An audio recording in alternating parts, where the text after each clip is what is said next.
Good morning all of you. आप सभी का BSc final year chemistry class में एक बार फिर से स्वागत है।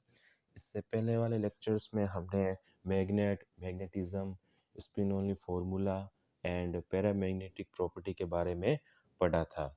अब हमारा सेकंड टाइप है, सेकंड बिहेवियर है मैग्नेट का, एंटी मैग्नेटिक या प्रतिचुंबकत्व।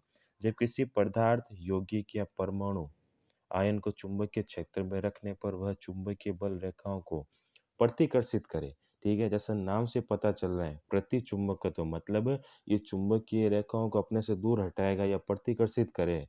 ठीक है, तो अपने में से होकर ना गुजरने दे तो उन पदार्थ को क्या कहेंगे? प्रतिचुंबकीय पदार्थ। और पदार्थों की यह गुणधर्म या मैटर्स का ये जो प्रॉपर्टीज हैं वो क्या कहलाती हैं? Anti magnetism. Anti magnetic matter चुंबकीय क्षेत्र की तीव्रता में कमी करती हैं। प्रतिचुंबकीय पदार्थ अपने में से बल रेखाओं को दूर रखने का प्रयास करते हैं। मतलब जो एक्सटर्नल मैग्नेटिक फील्ड की जो वेव्स होगी उसे ये अपने से दूर हटाने की कोशिश करेगी, जिससे कि उसकी जो एक्सटर्नल मैग्नेटिक फील्ड की जो वैल्यू है वो भी डिक्रीज हो जाएगी। ठीक है, मतलब ये चुंबकीय बल रेखाओं के समांतर व्यवस्थित नहीं होते। प्रतिचुंबकीय पदार्थों में सभी इलेक्ट्रॉन युग्मित होते हैं। ठीक है, ऐसी स्थिति में एक इलेक्ट्रॉन द्वारा चुंबकीय आघूर्ण दूसरे इलेक्ट्रॉन द्वारा उत्पन्न किए गए चुंबकीय आघूर्ण को उदासीन कर देता है। मतलब इसके अंदर जो इलेक्ट्रॉन के मूवमेंट होंगे, मैग्नेटिक मूवमेंट होंगे, वो एक दूसरे से न्यूट्रल हो जाते हैं। ठीक है, क्योंकि दोनों इलेक्ट्रॉन द्वारा उत्पन्न किया गया चुंबकीय आघूर्ण एक समान परंतु विपरीत दिशा में होता है। एक प्लस हाफ होगा, एक माइनस हाफ होगा, जिससे कि जो नेट होगा वो जीरो हो जाएगा।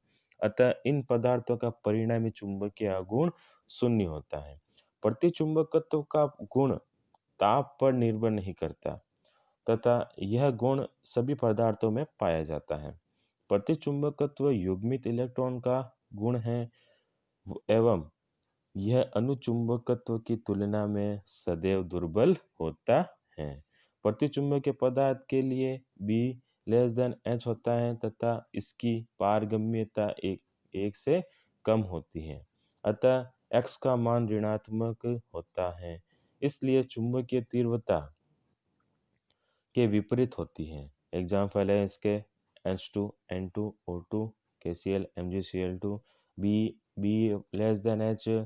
यहाँ पर जो काई की वैल्यू है मैग्नेटिक सब्सिबिलिटी है, जो अपन इस के नेक्स्ट टॉपिक के अंदर डिस्कस करेंगे। इसके बाद में इम्पोर्टेंट टॉपिक है, इसके अंदर अपन मैग्नेटिक प्रॉपर्टी का टेम्परेचर इफेक्ट के जो ग्राफ हैं वो पढ़ेंगे और क्यूरी ताप के बारे में भी पढ़ेंगे। ठीक है, नेक्स्ट अपना है लो चुंबकत्व। यह एक विशेष प्रकार का चुंबकीय व्यवहार है जिसे वे अणु अथवा पदार्थ दिखाते हैं। ठीक है, फेरोमैग्नेटिक क्या है? जिसमें असंतुलित कक्ष गति करते होती हैं तथा वे अयुग्मित इलेक्ट्रॉन रखते हैं।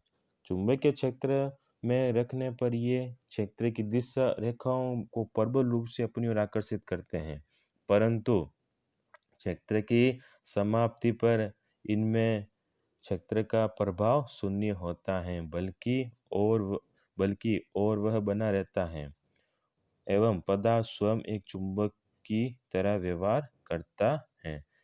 लो चुंबकीय क्या होते हैं? ये नॉर्मल एनवायरनमेंट में तो एज इट इज रहेंगे, मतलब इनके अंदर युग्मित इलेक्ट्रॉन होते हैं। ठीक है, लेकिन अगर उसे अपन एक बार एक्सटर्नल मैग्नेटिक फील्ड में से गुजार दें या रख दें तो वह अनुचुंबक की तरह व्यवहार करेंगे। ठीक है, अपनी ओर आकर्षित करेंगे और एक्सटर्नल चुंबकीय फील्ड हटाने के बाद में भी यह अनुचुंबकीय प्रकृति दर्शाएंगे। ठीक है, मतलब इनके अंदर जो अयुग्मित इलेक्ट्रॉन की दिशा होगी वो चुंबकीय क्षेत्र के समांतर होगी। लो चुंबकीय पदार्थों की चुंबकीय प्रवृत्ति ताप के व्युत्क्रमानुपाती होती है तथा सभी लो चुंबकीय पदार्थ क्यूरी ताप के ऊपर अनुचुंबकीय हो जाते हैं। ठीक है, क्यूरी ताप अपन मैग्नेटिक सब्सिबिलिटी में स्टडी करेंगे आगे डिटेल के अंदर। उदाहरण है Fe2O3, Fe3O9, CrO2O3 आदि।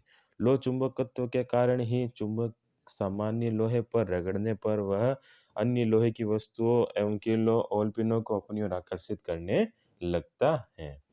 नेक्स्ट है अपना प्रतिलोम चुंबकत्व, ठीक है, एंटीफेरोमैग्नेटिज्म।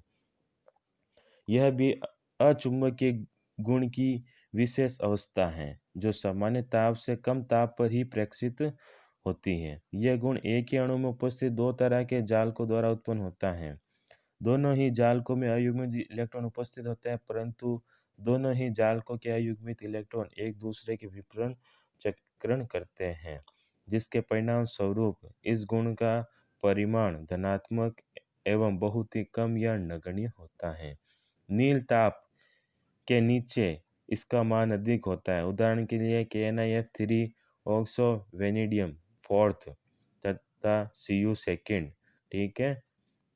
मतलब इसके अंदर जो अयुग्मित इलेक्ट्रॉन्स की गति होगी वो एक दूसरे के विपरीत होती हैं, जिसके कारण उन दोनों का परिणामी जो मैग्नेटिक मूवमेंट होगा, दोनों की गति विपरीत होने के कारण जीरो हो जाता है, ठीक है।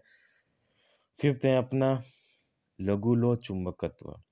यह एक विशेष प्रकार का चुंबकीय व्यवहार है जिसे लोहे चुंबकीय ऑक्साइड Fe2O3 Ru2O4 OSO4 के क्रिस्टल या चूर्ण में देखा जाता है। इसमें अयुग्मित इलेक्ट्रॉन की संख्या के सापेक्ष चुंबकीय प्रवाह का मान कम होता है, क्योंकि चुंबकीय प्रवाह एक दूसरे के विपरीत विपरीत से लगभग संतुलित हो जाता है तथा बहुत कम प्रभावी रूप से देखने को मिलता है।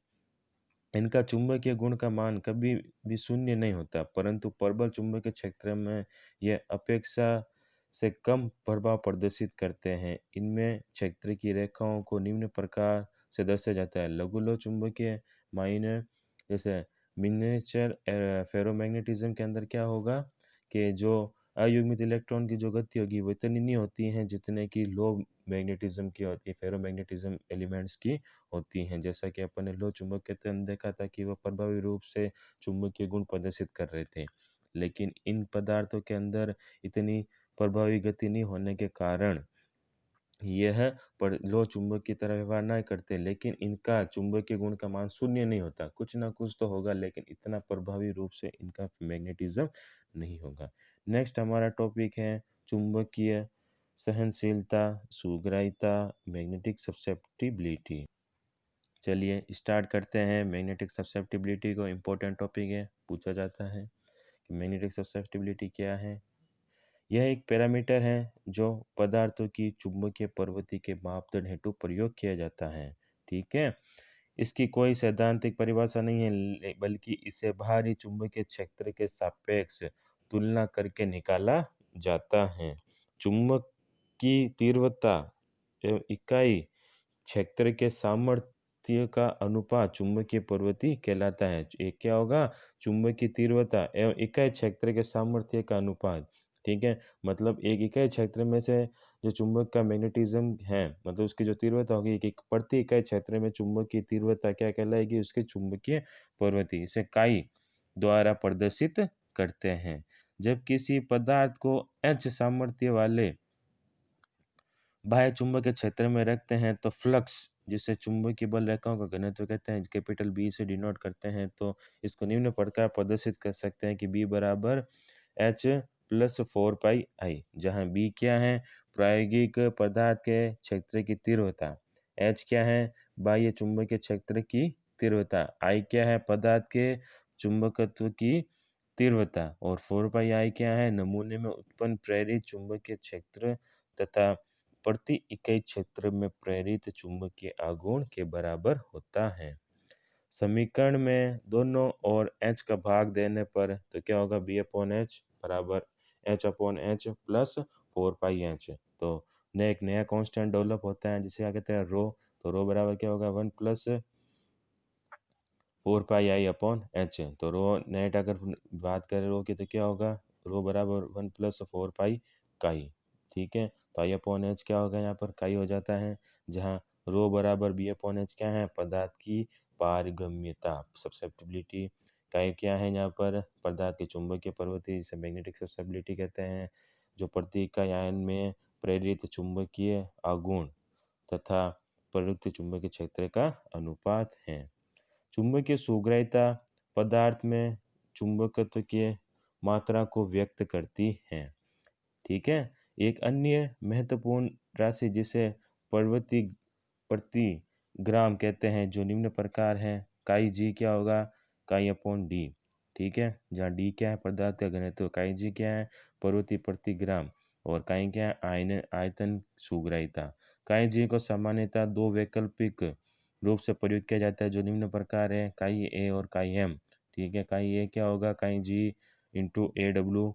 और काई एम क्या होगा? काई जी इंटू एम डब्ल्यू। ए डब्ल्यू यहाँ पर क्या है? परमाणु भार। और एम डब्ल्यू यहाँ पर क्या है? अणुभार। काई ए क्या है? परमाणुीय प्रवृत्ति। और काई एम क्या है? आणविक प्रवृत्ति।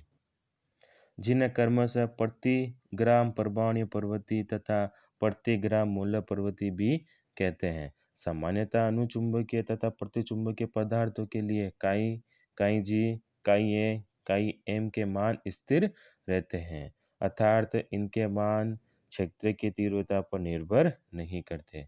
नेक्स्ट अपना है चुंबकीय प्रवृत्ति से चुंबकीय आघूर्ण टॉपिक, जो अपन अपने अगले लेक्चर के अंदर डिस्कस करेंगे। Thank you so much.